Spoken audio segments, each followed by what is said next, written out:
Hello বন্ধুরা, দেখুন আপনাদের সামনে আরও একটি নতুন চাষের ভিডিও নিয়ে এসেছি। এটা কিন্তু ঝিঙ্গে চাষ বলা হয়।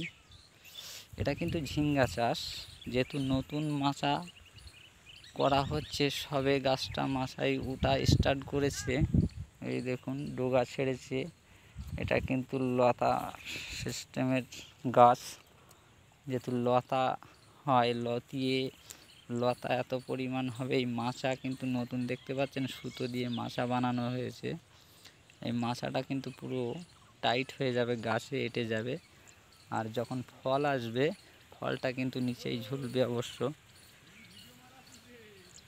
আমি ফলটা তোমাদের যখন আসবে তখন দেখানোর চেষ্টা করব, ঠিক আছে? এখন ফল আসা অনেক লেট, অনেক দেরি। মাচাটা পুরো না ঘেরা পর্যন্ত কিন্তু ফলটা আসবে না, ঠিক আছে? ফল কিন্তু মাচার নিচেতে ঝুলবে, উপরে কিন্তু কোনো ফল ঝুলবে না, ঠিক আছে? ঝিঙ্গেটা খুব লম্বা লম্বা হবে, খুব সুন্দর একটা কালার, সোজা, একদম সোজা সোজা হবে। এই ঝিঙ্গের জমিটা মোটামুটি আপনার 1 বিঘে 5 কাঠা জমি লাগানো আছে। দেখুন খুব সুন্দর একটা চাষ। এই দেখুন সুতো দিয়ে কিন্তু মাচাটা বানানো হয়েছে, মাচার টেক্সচারটা বানানো হয়েছে।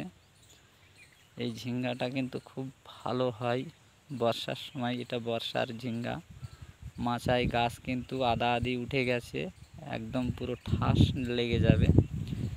দেখতে পাচ্ছেন এখনও ফুল ফল আসা স্টার্ট হয়নি। আশা করি যখন হবে, আর মোটামুটি খুব জোর 15 দিনের মধ্যে ফল আসা স্টার্ট হয়ে যাবে। আপনাদের তখনও একটা ভিডিও বানিয়ে অবশ্যই আপনাদের দেখাবো ঝিঙের ফলনটা কেমন হয়, দেখতে কেমন লাগে, ঠিক আছে? এই মোমেন্টে সবে গাছটা মাচায় তোলা হচ্ছে।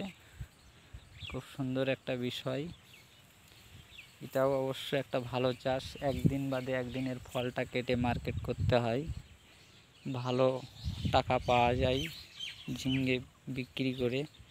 আপনাদের আশীর্বাদে দেখুন খুব সুন্দর একটা চাষ আমি আপনাদের দেখানোর চেষ্টা করব। দেখতে পাচ্ছেন গাছটা খুব সুন্দর, ঘন সবুজ, খুবই ভালো লাগবে গাছটা।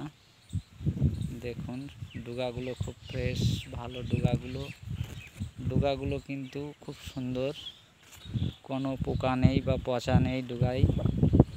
খুব সুন্দর একটা চাষ। যদি ভালো লাগে অবশ্যই লাইক করবেন, আর নেক্সট ভিডিওর জন্য অবশ্যই ফলো করবেন আমার পেজটাকে। ততক্ষণই পর্যন্ত আপনাদের সঙ্গে পুনরায় আবার দেখা হবে। আলবিদা।